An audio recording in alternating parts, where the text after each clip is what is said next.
नमस्कार विद्यार्थियों। हमारा आज का व्याख्यान लॉर्ड डलहौजी, जिस पर हम 3 व्याख्यान इससे पहले कर चुके हैं। विगत व्याख्यान की यदि हम बात करें तो हम यह चर्चा कर रहे थे विद्यार्थियों कि जो लॉर्ड डलहौजी की जो नीतियां थीं, खासकर राज्य विस्तार की, उससे भारतीय राज्य आतंकित हो गए थे और उनमें एक बहुत बड़ा असंतोष लॉर्ड डलहौजी की नीति से व्याप्त हो गया। अवध का जो अपहरण जो हुआ वो भी लॉर्ड डलहौजी की जो नीति उसके कारण, और फिर वो 1857 में एक बड़ा क्रांति का कारण बनता है। और स्मिथ भी लिखता है कि डलहौजी जनता, जैसे हमने पहले उसी व्याख्यान में बात की थी कि प्रशासनिक सुधार की तरफ वह बड़ा ध्यान दे रहा था। तो स्मिथ लिखता है कि डलहौजी जनता के हित के लिए परेशान था, किंतु यह सब तो हाथी के दिखाने के दांत थे। तो पंजाब पर अधिकार पा लेने के बाद अवध जो है वो अंग्रेजी साम्राज्य के, अब यूँ कहें कि अब वो टारगेट था। और डॉक्टर ईश्वरी प्रसाद ने भी अवध के विलीनीकरण को अंग्रेजी डकैती की चरम सीमा के नाम से इसको जो है उन्होंने संबोधित कर अपना मंतव्य प्रकट किया है। यदि हम अवध के साथ अंग्रेजों की एक ऐतिहासिक पृष्ठभूमि की बात करें, जिससे विद्यार्थियों आपको यह मालूम चलेगा, हालांकि हम कर चुके हैं ये बात एक पहले एक टॉपिक के अंदर है, हम इसको, लेकिन मैं पुनः इसको दोहरा रहा हूँ क्योंकि लॉर्ड डलहौजी का जब अध्ययन करते हैं तो अवध का अध्ययन बड़ा आवश्यक है। और अवध अंग्रेजों के संबंध किस प्रकार के थे ये जान लेना भी बड़ा आवश्यक है। जो अवध का जो राज्य है वो विशाल जो मुगल साम्राज्य भारत में जो फैला हुआ था उसका एक अंग था। और अवध के नवाब मुगल सम्राटों के पैतृक वजीर थे, परंपरागत वजीर थे मुगलों के, दिल्ली के जो शासक उस समय जो होते थे। धीरे धीरे मुगल साम्राज्य के पतन के दिनों में अवध के नवाब एक सीमा तक मुगल साम्राज्य से स्वतंत्र होते चले गए और बिल्कुल स्वतंत्र हो गए। कंपनी के साथ अवध के नवाब का संबंध 1764 में प्रारंभ होता है। आरंभ में अवध के नवाब को अपनी स्टेट की रक्षा के लिए अपने राज्य के अंदर कंपनी की सेना रखने की सलाह दी गई। इस सेना के खर्च के लिए 16 लाख रुपए सालाना नवाब से वसूल किए जाने लगे। धीरे धीरे इस सहायक सेना की संख्या बढ़ने लगी, उसके खर्च की रकम भी बढ़ती चली गई।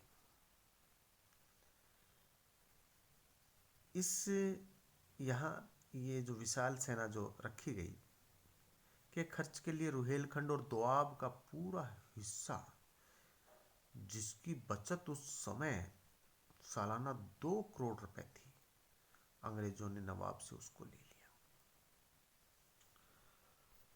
1765 से 1855 तक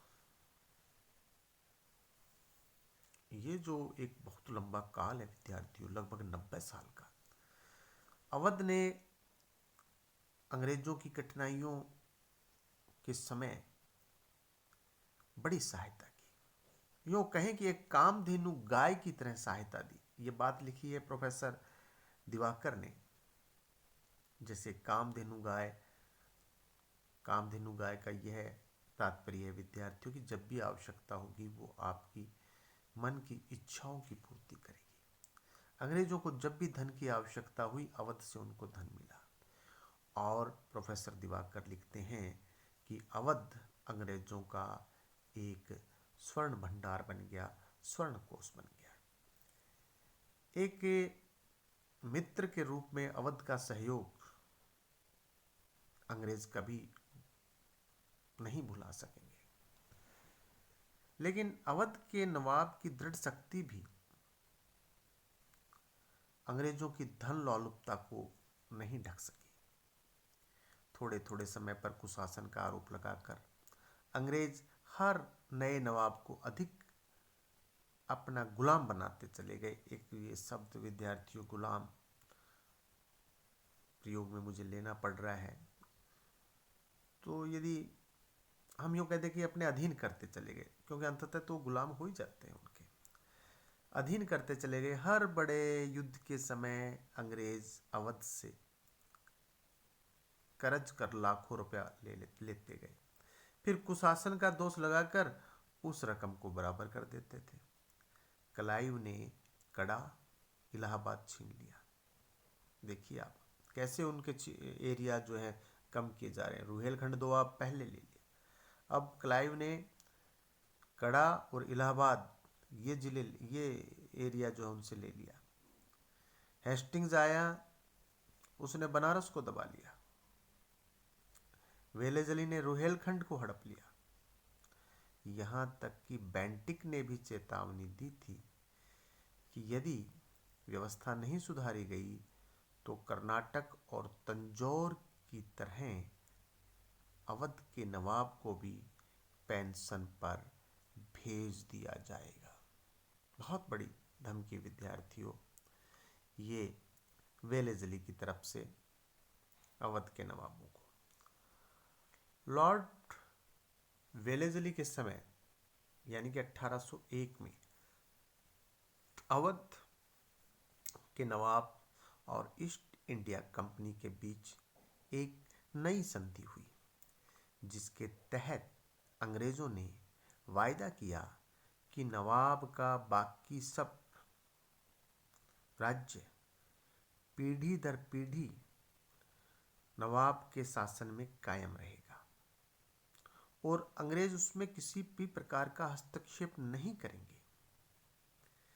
किंतु इसी संधि की एक धारा यह भी थी कि अंग्रेज सरकार नवाब वजीर के सारे इलाके को बाहर के आक्रमणों और भीतर की बगावतों से रक्षा करने का वायदा करती है। विद्यार्थियों, ये जो लाइन है, संधि की ये जो धारा है, ये बहुत खतरनाक धारा है। वास्तव में यही धारा अवध की भारी मुसीबतों की जड़ सिद्ध हुई। इस धारा के कारण अवध अंग्रेजों का एक सबऑर्डिनेट राज्य बन गया, उनके संरक्षण में रहने वाला एक राज्य बन गया। अवध के नवाब से अंग्रेजों की लूट खसोट जारी रही। 1801 की संधि के बाद भी समय समय पर अंग्रेज गवर्नर जनरलों ने अपने भारतीय युद्धों के लिए करोड़ों रुपए कभी कर्जे के रूप में लिए तो कभी सहायता के रूप में लिए। अवध के नवाब देते रहे। बेशुमार अंग्रेज शासकों और अफसरों की व्यक्तिगत आर्थिक कठिनाइयों को दूर करने के लिए भी अवध के खजाने से समय समय धन वो अधिकारियों की जेब में आता गया। वास्तव में अवध और कर्नाटक इन दो राज्यों से धन चूस चूस कर ही अधिकतर कंपनी के नवजात साम्राज्य ने भारत में अपने शरीर को हष्ट पुष्ट किया। ये बड़ी काव्यात्मक लहजे में ये बात विद्यार्थियों कि वो जो अभी अब उन्होंने स्टार्टिंग किया था भारत में अपनी शक्ति का प्रसार, उसके लिए धन की आवश्यकता थी और वो धन उनको अवध और कर्नाटक से मिला। आए दिन धन की जो नित्य नई मांग के कारण अवध के नवाब की आर्थिक स्थिति बिगड़ती चली गई। लखनऊ दरबार में एक अंग्रेज रेजिडेंट परमानेंट रहने लगा। शासन के छोटे से छोटे काम में नित्य नए हस्तक्षेप होने लगे। कई छोटे छोटे इलाकों का शासन नवाब से यह कहकर अंग्रेजों को सौंप दिया गया कि इन अंग्रेजों ने स्थान स्थान पर अपने तौर तरीकों से स्थिति को सुधारा है, इनको भी सुधारेंगे। और इसका खामियाजा यह हुआ कि प्रजा बहुत पीड़ित होने लगी, क्योंकि अंग्रेज अधिकारी प्रजा से कोई सहानुभूति नहीं रखते थे और नवाब भी बेचारगी में हालांकि प्रजा की दशा सुधारने के प्रयत्न करते रहे, लेकिन कंपनी के प्रतिनिधि नहीं चाहते थे कि प्रजा सुखी हो। वो अनरेस्ट चाहते थे, वो वहां पर असंतोष चाहते थे। प्रजा और नवाब के बीच में एक गैप, एक दूरी पैदा करना चाहते थे। प्रजा के हृदय से नवाब के प्रति सहानुभूति समाप्त करना चाहते थे। हर बार कंपनी के प्रतिनिधियों ने नवाब के प्रयत्नों को, जो उसके पब्लिक वेलफेयर के लिए थे, उनको सफल होने से रोका। अनेक इतिहासकार इस प्रकार के विचारों से सहमत नहीं होते कि अवध दरबार घृणित भोगविलास और तुच्छ मनोरंजन का साधन मात्र रह गया था और धीरे धीरे अधपतन की ओर गतिशील था। ये अनेक राजपूत राजा या सामंत राज्य में जगह जगह स्वतंत्र होकर नवाब के कार्यों में बाधा डालते और आम जनता व गरीब किसानों को सताते थे। ये नवाब के बारे में जो एक परसेप्शन जो बनाया जा रहा था, वो कंपनी के द्वारा, ईस्ट इंडिया कंपनी के अधिकारियों के द्वारा बनाया जा रहा था और यह बात बहुत प्रचारित की गई कि अवध के जो नवाब हैं वो भोग विलास में लिप्त रहते हैं, ताकि लोग ये समझें कि शासक हमारी तरफ ध्यान नहीं दे रहा। लोगों को यह भी डराया जाता कि विदेशी अवध पर आक्रमण करने की जो दूसरे राज्य हैं वो आक्रमण करने की और उस पर अपना अधिकार करने का प्रयास जो है वो करते हैं। तो तरह तरह के भय पैदा किए जाते, अफवाहें अंग्रेजों के द्वारा उड़ाई जाती। ईस्ट इंडिया कंपनी के प्रतिनिधियों के अनुचित हस्तक्षेप के परिणामों अवध के नवाब की असहाय अवस्था और अवध के निवासियों में व्याप्त असंतोष, ये जो है वो बढ़ता गया। हमारे भारतीय इतिहास में जो अवध का अध्याय है वो अंग्रेजों पर एक कलंक है और हमें भी इसमें चेतावनी है भारतीयों को कि जो राजनीतिज्ञ बार बार नेकी बदी के सीधे नियम को छोड़कर उसकी क्षणिक उपयोगिता या अपने विचार के अनुसार राष्ट्रहित में कार्य करते हैं, वह कितनी बुरी स्थिति में पहुंच सकते हैं। अवध के इतिहास के हर लेखक ने जो घटनाएं बयान की हैं, उनसे सिद्ध होता है कि उस प्रांत में अंग्रेजों का दखल जिस दर्जे तक अंग्रेजों के नाम पर कलंक था, उस दर्जे तक ही अवध दरबार और वहां की प्रजा के लिए हानिकारक था। जिधर भी नजर डालते हैं अवध में, वो हमें अपने अंग्रेजों का जो हस्तक्षेप था उसके हानिकारक नतीजे जो है हमें वो साफ दिखाई देते हैं। जब एक और अवध के शासन में इस तरह हस्तक्षेप किया जा रहा था, दूसरी ओर नवद के नवाब को दिल्ली के दरबार से तोड़ने की कोशिशें, मतलब कई मोर्चों पर अंग्रेजों का कार्य जारी था। और अवध का जो हाल है अंग्रेजों ने बहुत बुरा कर दिया। अवध के नवाबों की हालत बहुत बिगड़ने लगी और उधर मुगल दरबार भी धीरे धीरे कमज़ोर होता जा रहा था। इनके मुगल दरबार से की ओर से अवध के नवाबों की स्वतंत्रता भी बढ़ती चली जा रही थी और जितनी स्वतंत्रता बढ़ती चली जा रही थी उतनी ही अवध की कंपनी के अंदर परतंत्रता बढ़ती चली जा रही थी।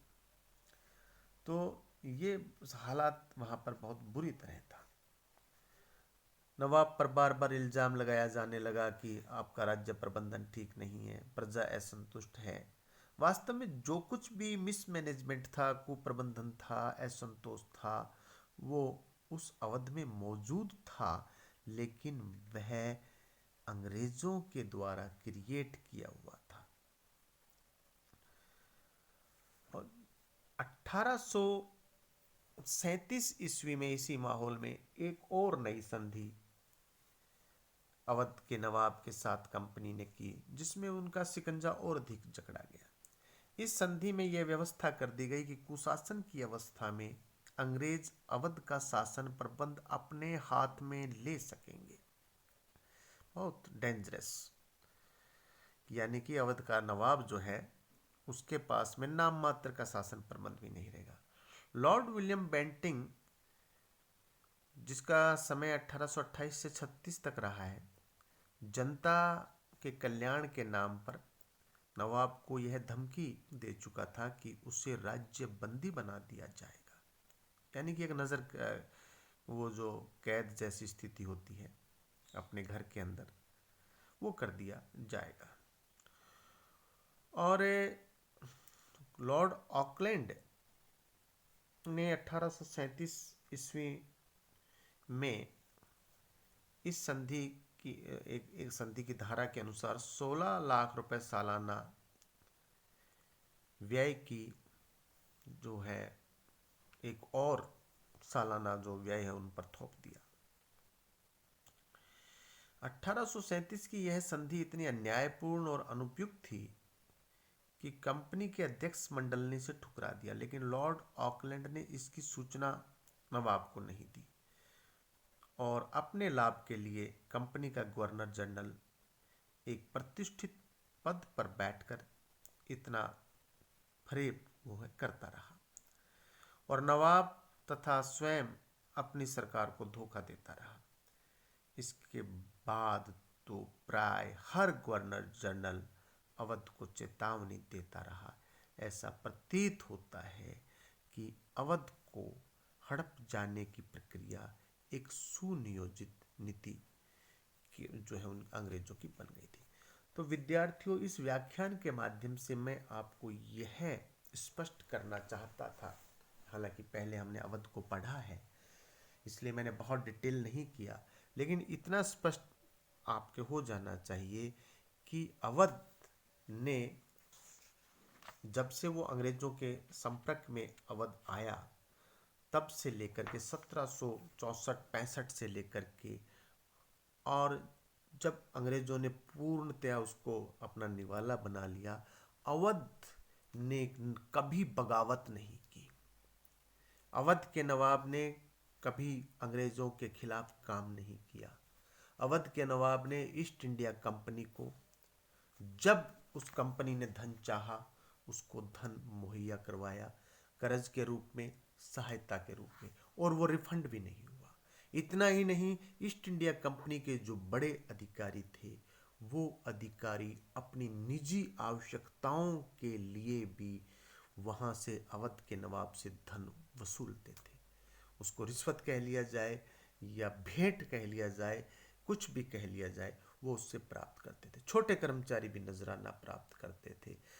तो अवध, जैसा कि इतिहासकार दिवाकर ने कहा, अंग्रेजों के लिए एक कामधेनु गाय की तरह था, और उस कामधेनु गाय को भी उन्होंने अपना जो है अपनी उनकी राज्य प्रसार की जो नीति थी उसके अंतर्गत अपने राज्य में मिला लिया था। शेष अगले व्याख्यान में। बहुत बहुत धन्यवाद।